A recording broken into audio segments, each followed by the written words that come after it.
to the podcast. Today, Pastor Mike is joining me. Welcome, Pastor Mike. Hey, how's it going? It is good. Beautiful sunny day out today. A lot better than our weekend. So, Well, Mike, do you want to share briefly what we're doing with this podcast? Remind everybody that's maybe first-time listener or that's maybe just running across this. What is our hope for everyone to experience while listening to this as well? Yeah, so our theme for this year is Alive and Active, which comes from the book of Hebrews, which talks about the Word of God being sharper than, or being alive and active, being sharper than a two-edged sword, and how that is really convicting for our lives, that it reveals the innermost parts of ourselves and our thoughts and our desires. And so we know that by being in Scripture every day, we can become closer to God, and it reveals the thoughts and intentions of our heart. And we know that when we sit in the Word of God, that because it is alive and active, it changes us, it transforms us. And so we've been on this journey to read the entire Bible in a year, and we've been together on this podcast helping you unpack all of the parts which may be confusing or giving insights that maybe you wouldn't learn unless you went to seminary like us. And so, And we're about to finish up with the Gospels and enter into the letters. So we are on a fast track now, kind of. Yeah, we've talked a lot about how this whole year, the whole Bible is one story that leads to Jesus. And for a lot of the year, we were in books where you might have scratched your head and been like, what does this have to do with Jesus? And now we're like, Jesus, Jesus, Jesus all the time, which is great. Yeah, so it is a little bit easier for context and entering into the conversation because there's a little bit more cultural know for people as we read the New Testament. So, well, before we dive into Luke, you've been in Nebraska now since February, so it's like 3/4 of a year, kind of? Yeah, just about. So what has your, what has your first 3/4 of a year been like in Nebraska? I kind of curious for people, what are some cultural new things that you've experienced?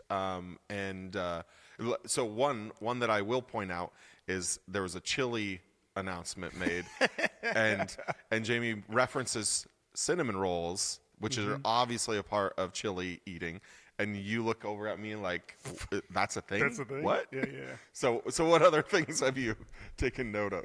Well, so first and foremost, it's been amazing being in Nebraska. Everybody has been so kind and welcoming, and that has really made this transition for our family just so easy. And not just here at Trinity Church, but in the entire community as well.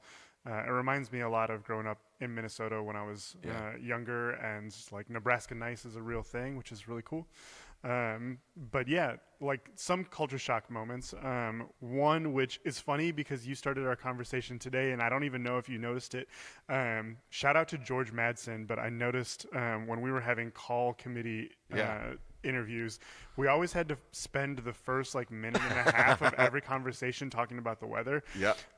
Which I'm like, that feels familiar to when I was growing up, but not for a long time have I had to start every conversation talking about like what's the weather like outside. And I think for me, and I think for a lot of people, that is because we grew up in small town Nebraska and agriculture communities. Like literally, it is the predominant conversation in any farm household. Absolutely. Like that always dictates every conversation, and then every time you meet somebody, that always starts it. So So that's one thing I've noticed. Certainly the cinnamon roll and chili thing is only a Nebraska thing. I have never heard of that anywhere. That you can do crackers, you can do bread, but cinnamon rolls, that's a different one. So I'm an oddity. I don't want a cinnamon roll with chili. I want a cinnamon roll, though. I love cinnamon rolls. You just want the cinnon roll, but I have zero interest in having it with chili, honestly. So I don't get that. I don't get that combo. And then maybe like the last thing is just like, certainly I've heard about how much people love the Cornhuskers here, but certainly the love for, Nebraska football and volleyball in particular is unique just because, like, I came from Wisconsin where, like, the whole state's mood depended on how the Packers played. Yeah. So at least that part is familiar in the like how much you enjoy the fandom. But it was certainly eye-opening when I went to a game with you and Chris, and you guys were like talking about like freshman recruits and like who they were from and how many stars they were, and I was like, who's that guy? And Chris was like, oh, that's the strength and conditioning coach. Yeah. Like somebody knows the strength and conditioning yeah. coach. Like We definitely know the strength and conditioning. so it's not just like the fanaticism of like enjoying watching the team, but it is like the depths of knowledge as well that like has been it's been really cool. So fully ingrained into us. So yeah. Well, awesome. So we are wrapping up the Gospel of Luke today. So last week, Allie and I walked us up to 14. And last week we talked a lot about women that are found in the Gospel of Luke. Yeah. At chapter 15, though, what we have is 15 to 24 really takes us from Jesus' stories, where we start with the stories of lost and found, all the way to the cross and the resurrection. And it's this full arc of redemption of this sweeping narrative that occurs. Yeah, absolutely. And so one of the things that I really liked that you guys talked about last week is just the context of Luke, that Luke was most likely a follower of the Apostle Paul. Yeah. And was a physician, was a historian, and so, was very concerned about having an accurate account of what happened in Jesus' life. And particularly that because Luke was a disciple of Paul, when he's writing this, he is also embroiled in the post-Jesus controversies around who is really a follower of Jesus. Yeah. Do you have to be Jewish to be a follower of Jesus? Because the circumcision conversation's likely happening all in this background as well. And so Luke definitely is the gospel that is most focused on, yes, Jesus came for people outside of Israel, and is most focused on lifting up the needs of the poor, the widow, the outsider, and that they are a part of the family of God too. Yeah. And so that really like comes into light when we talk about these three parables in Luke 15 about the lost. Yeah. That because Luke is very concerned about the lost, you get these three parables about the sheep, the lost coin, and the lost son, which we often refer to as the prodigal son. Yeah.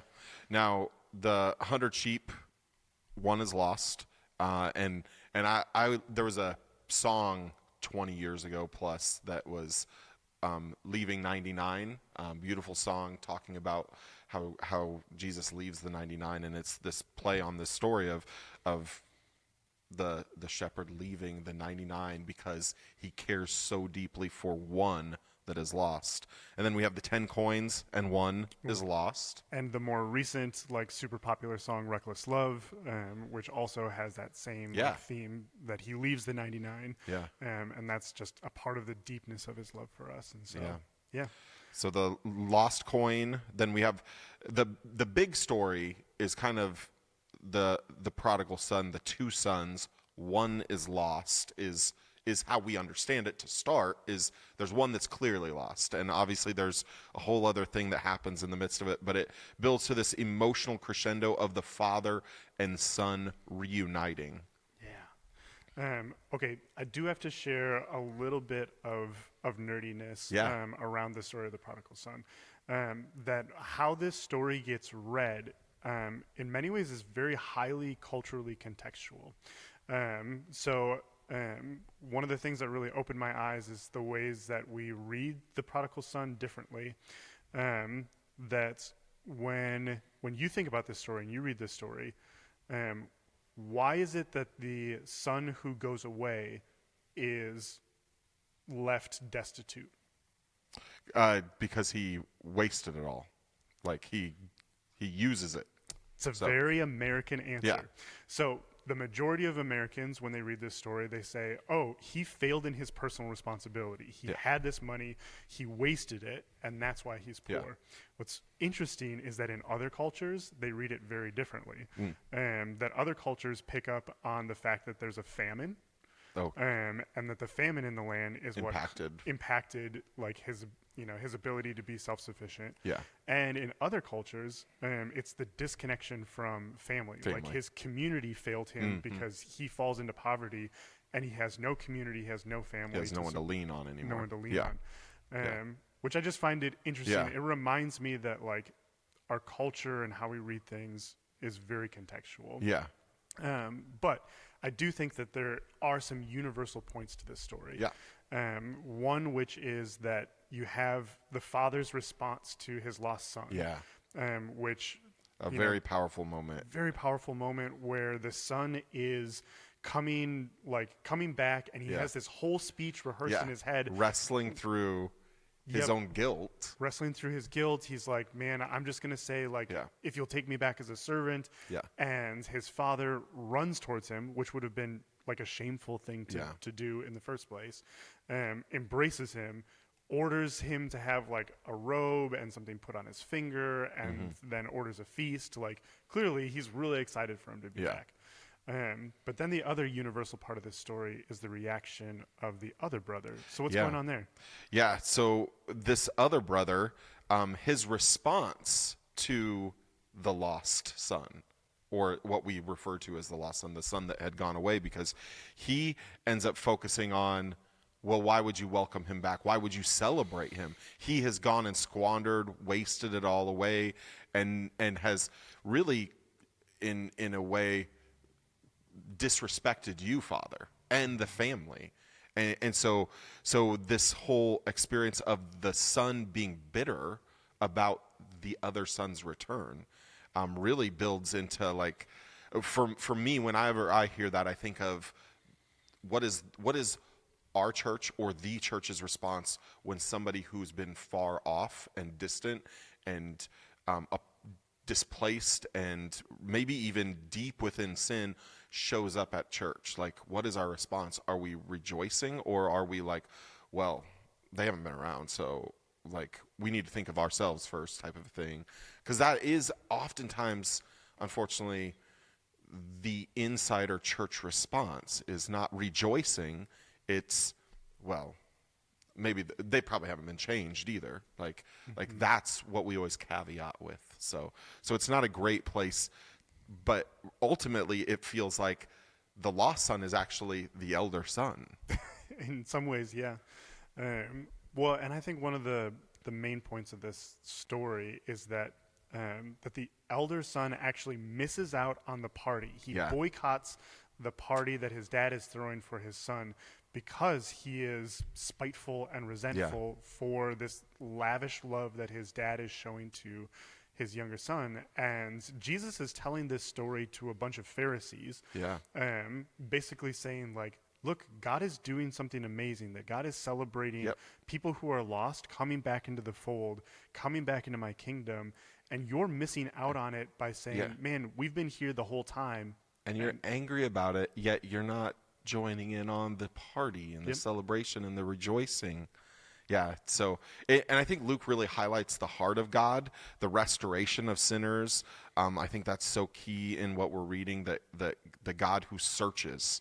Like, we see that in the lost coin, we see that in the sheep that's lost. God is seeking out.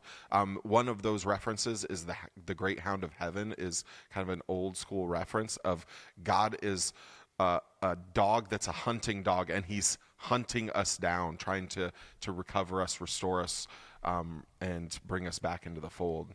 So, yeah. And, I think it's beautiful that there is the heart of God is that both the lost son and the son who stayed are invited to the party. That both sons are lost in their own way, one in rebellion and the other in resentment, and yet God is ready and willing to bring us all back together and to be a part of the family of God. Yeah, and it kind of leaves us hanging because the other son, it doesn't give a conclusion with. It just leaves him in his bitterness is what it ends with. And that resentment, we kind of see it formed from entitlement and thinking he had done all the right things, so he had earned it. And the oldest son, who at the end of the story is just sitting in bitterness and really broken relationship now with both the father and his brother, The wayward son is restored and celebrated, found again. So we have this lost and found picture, no longer being lost. Yeah. And it does end with this. We had to celebrate this happy day, for your brother was dead and has come back to life. He was lost, but now he is found. That this is a mini story of resurrection inside Jesus' larger story of resurrection. Yeah.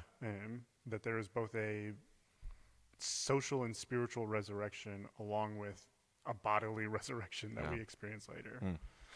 And so from there, like, we end up getting another really interesting parable that we talked about a little bit in staff the other week, which is the parable of the rich man and Lazarus, which again is a unique story, a unique parable to Luke. Like, what's going on in there? So that's chapter 16, and Luke's gospel shares the story of Lazarus, which, of note, this is not the friend Lazarus of Jesus that Jesus resurrects from the dead. Yeah, this is a fictional Lazarus. Yeah, so this is a different, he's not pointing to the same person is the key. This Lazarus is given a name, but is a poor man who's had a really rough life. In fact, it gives a really kind of a gross picture of he's outside of this rich man's house, and he's got sores all over him, and the dogs are licking his sores. Gross. Like, that makes me cringe. Yep. And he's outside the rich man's gate, and it gives this picture of him waiting at the rich man's gate, just hoping for the scraps off of the man's table, for anything from this rich man. So what is Jesus sharing then in this story? Well, so first off, he is showing that there is mercy for those who have not received it in this life. Yeah. That particularly for somebody who is poor like Lazarus, who is overlooked by the rich man and honestly the rest of society, that he is now with Abraham in heaven-esque. Like, that's kind of Jesus' way of saying he's up in heaven, he's with Abraham, he's with God. And he's doing great, but the rich man is suffering. It says that he is, he's in torment. He asks Abraham to order Lazarus to dip his hand in water to, like, cool his tongue.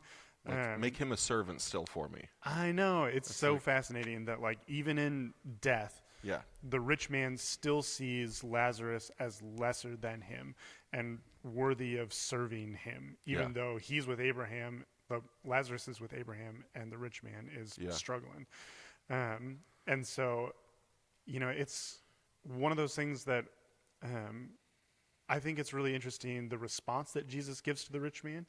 The rich man says, well, hey, I'm being tormented right now, but at least have mercy on my brothers. Yeah. So if you can't send Lazarus to me, send him back to my brothers so that they don't fall into the same thing that I do. Yeah.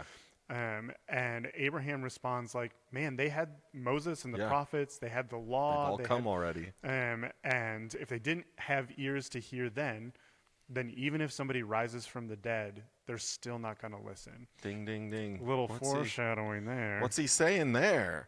But I think this story is fascinating because it does make us ask some questions about Jesus's eschatology or the nature of salvation.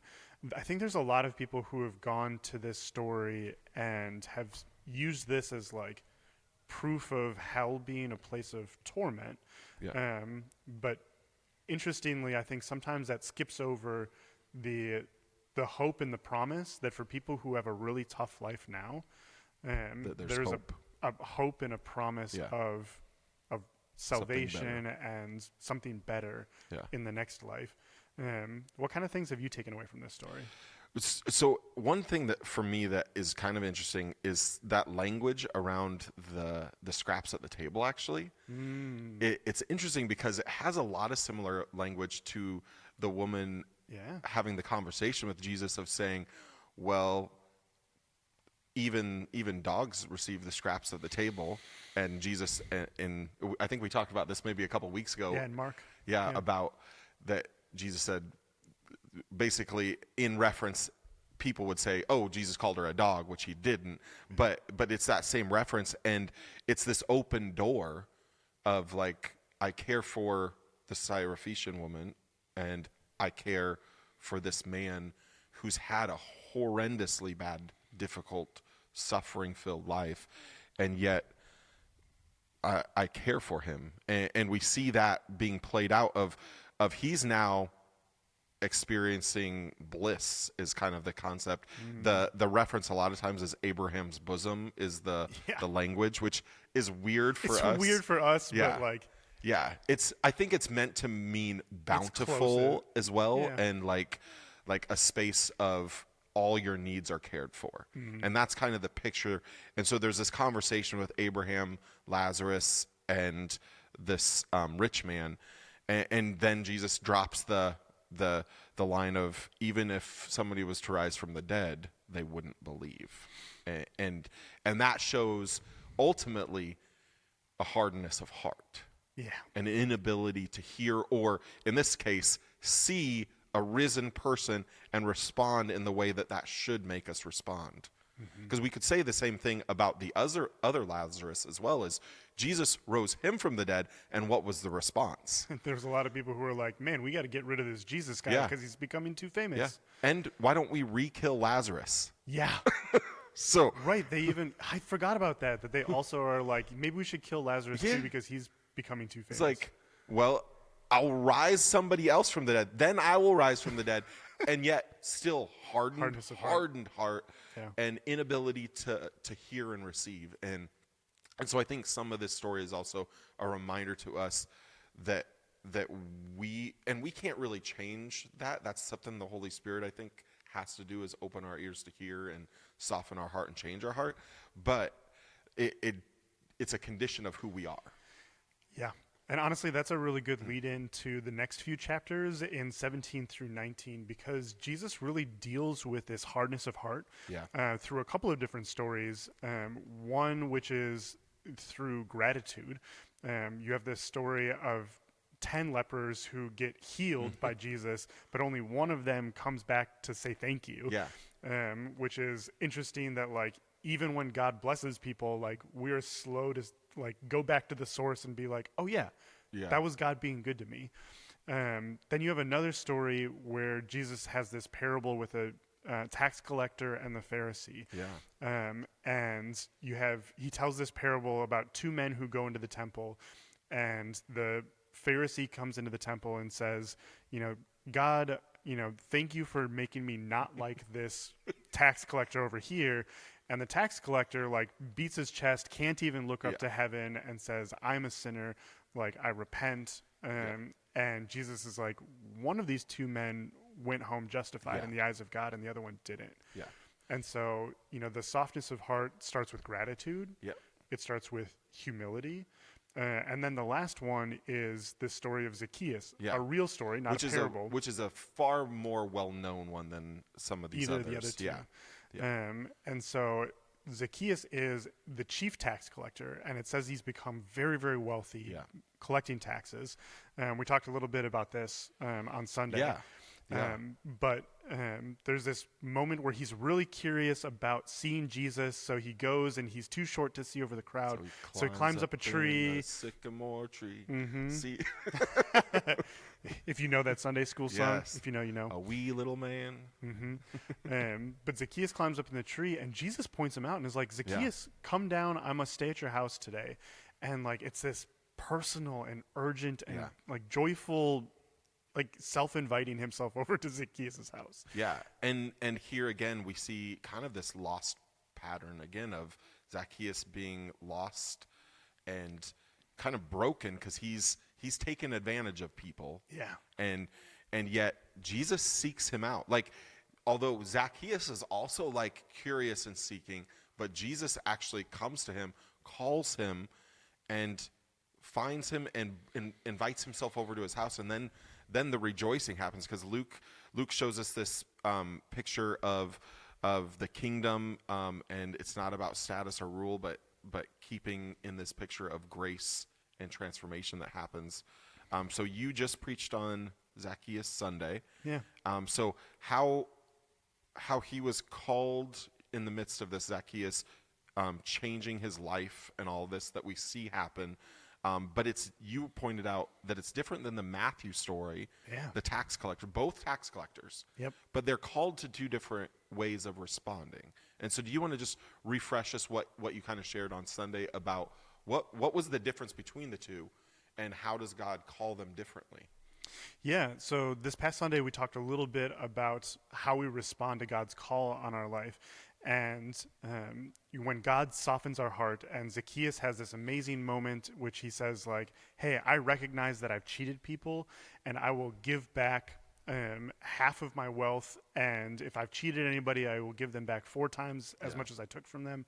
And so there's this radical change of heart from Zacchaeus, but it never says that he is going to give up being a tax collector, which is a very different response from Matthew or Levi, who is one of Jesus's disciples, that Jesus's call on Matthew's life was to stop being a tax collector. That life of being a tax collector would eventually corrupt Matthew to not following God, and following Jesus is the better way. And yet Zacchaeus, God's call on his life is to be a tax collector still, but to do so in a way that is honoring of God. And almost like redeeming his entire profession and role within it. And so, so one of the things that we kind of asked people to think about this week is, like, for God's call on your life, is God calling you away from something that is pushing you away from God? Or is God asking you to do the same thing that you've been doing, but do it in a God-honoring way?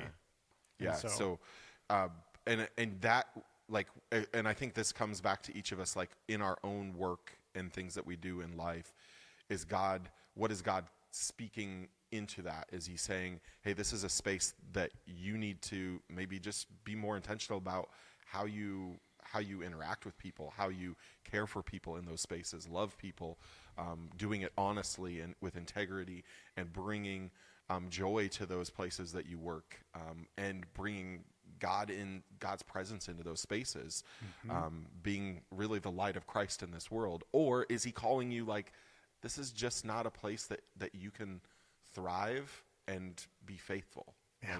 And that's a hard thing, though, because as you're talking about in this series, like, it means a giving up of.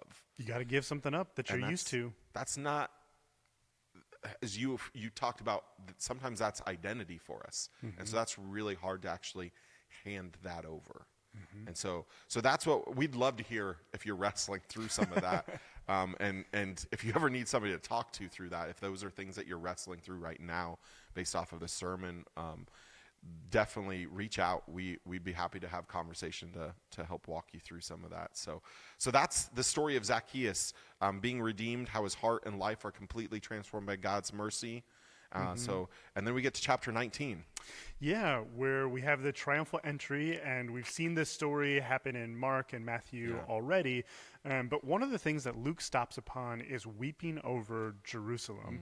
And it was pointed out to me by a seminary professor that this is also the same weeping that David has over the city as well.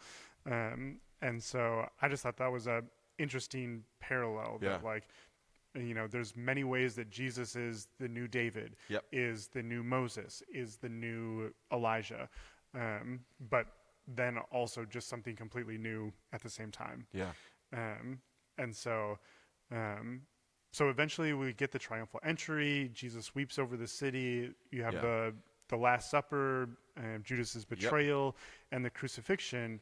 But then one of the unique stories in Luke that you kind of mentioned last week is Luke's portrayal of the passion and the story of the thief on the cross, or basically the two other bandits that are, hung beside Jesus. That they have a conversation, and what happens there? It's such a this is such a interesting story, because it gets at the heart of a lot of theological arguments a lot of times. And this is two men who were convicted, tried, like, and admit that they had done something wrong. Like, they're clear of that, and the one mocks, and the other literally says, Jesus, remember me when you come into your kingdom. Which is so fascinating, because that can be our heart too. Like, even when, like, we are convicted by sin, we can have two responses, which is we can have a cynical response, or we can have a humble response Yeah. of coming to Jesus and saying like, hey, I know that I did something wrong. Like just Yeah. remember me when you come into your kingdom. Because he's asking for mercy. He is asking for mercy. And what's so remarkable is, Well, and the other one is like, hey, yeah, I know you can save Show other power. people. Show me your power Yeah. by saving yourself, and then save us while you're at it. And this is all happening. These two are having this conversation in the midst of being crucified, like put on a cross. They're in deep agony, pain. Jesus is there and having that same experience. Mm-hmm. And the request, remember me when you come into your kingdom, is to Jesus on the cross with nails in his hands and in his feet, Yeah. beaten, bruised, broken. And Jesus' response is just utterly beautiful. Today you will be with me in paradise. Yeah. And that one sentence from Luke's gospel from Jesus here, grace. Yeah. In that very, very breath. I don't know that there's a better way to summarize grace than this picture, because there is absolutely nothing that this man did to deserve it. Mm-hmm. And so whenever we have this conversation around works-based righteousness, what do we have to do to earn it? Do we have to be baptized? What do I need to receive communion? All of that just is wiped off the board by a man on the cross asking for mercy. Well, and even in a story we talked about earlier with the rich man and Lazarus, like it would be very easy to walk away and say the point of that story is that you better treat the poor person at your gate better, or else you're going to hell. Yeah. And where like there would seem to be like your actions, matter to your salvation, which I think that they probably do more than we think they do, but more because they are an indicator of our belief in Jesus, our faith, and our humility and our posture towards Christ. That our actions are a reflection of that and not the thing that saves us. Because the struggle is always that actions can be for the viewing of others. Yeah, right. And that's always the wrestle that we always play with. And the conversations, like all the questions around faith and works always deal with this. Mm-hmm. But ultimately, in this, we're hearing very clearly, this man did nothing. Yeah. And yet Jesus says, you'll be with me in paradise. And what a beautiful moment of mercy, but also of promise. Mm-hmm. Like this beautiful promise that's giving nothing to earn, no time to earn it, no ability for works. And yet we know of all the things that we know very little, honestly. Yeah. But Jesus' promise is that this man will be there. Yeah. And it gives us a lot of hope because any of us can say, if this man can be saved, I can too. Yeah. And it doesn't matter whether I'm a Jew or a Gentile. It doesn't matter whether I've lived a hard life or an easy life. That it really shows that Luke's vision of Jesus and what salvation is really expansive. It's inclusive. It's global. Yeah. And that's where we finally come to the death, but then resurrection. Yeah. And so in chapter 24, we get the women at the tomb, the empty grave, angels saying, why do you look for the living among the dead? And again, as you kind of pointed out last week, this is really notable that it is women who find the tomb empty because their testimonies may not have held up as reliable. And so the fact that every gospel says, no, the first people to testify to the resurrection were a group of women. The first eyewitnesses. The first eyewitnesses also gives us a measure of who is called to be witnesses. Yeah. That even though in our sometimes patriarchal lens, we want to say only men can be, witnesses. Yeah. From the very beginning of our faith, women were the first people to witness the resurrection. Yeah. And it gives us a picture also of the very thing Luke starts his Gospels with is, I took eyewitness accounts. Yeah. And he's then referencing witnesses and saying, so there's a decent chance that he interviewed them. Mm-hmm. There's a decent chance that happened. But we don't know all the detail, but it's very clear he's re-referencing in many ways that I've gone and taken eyewitness accounts and written this all down. So then we get to the story of the Emmaus Road. Yeah, which is one that I think, to me, it's like a lot of people take comfort in this story and they really love this story. I find it rather baffling that you have these two guys who are talking about the events that had happened, about Jesus' crucifixion and eventually like alluding to the resurrection, and Jesus is just walking alongside of them, and they don't recognize that it is Jesus, because why would you? Also, like, because we didn't have photography and stuff like that, like, people actually probably wouldn't have known what Jesus looked like. But then all of a sudden, like, Jesus, says something, and all of a sudden they recognize him, and then poof, and then gone, and then he's gone. So I mean, I do think it's interesting that, like, it's a beautiful picture about how Jesus still meets us sometimes quietly on the road, and sometimes he's walking with us even when we don't recognize it. I think it's a really interesting story and an interesting way to wrap up the gospel as well. Yeah. So that's Luke 15 through 24. A great summary of Luke's gospel is that God's love moves towards people and everyone. Like, there is no limit to who that is talking about. Gentile, Jew, male, female. Yeah. So, yeah. And whether you're the prodigal son, Zacchaeus in a tree, the thief on the cross, it is, if you feel lost, it is never too late to be found. And God's faithfulness to us is that he's just always walking with us, like the story of Emmaus.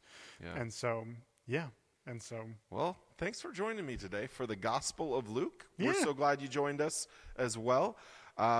Would love to know how you're doing in your readings. If there's things that you've ran across that you're like, I've never read this before, or I discovered this fresh and new, or have questions, feel free to reach out. Thanks for joining me, Pastor Mike. And next thing is Acts. More Luke.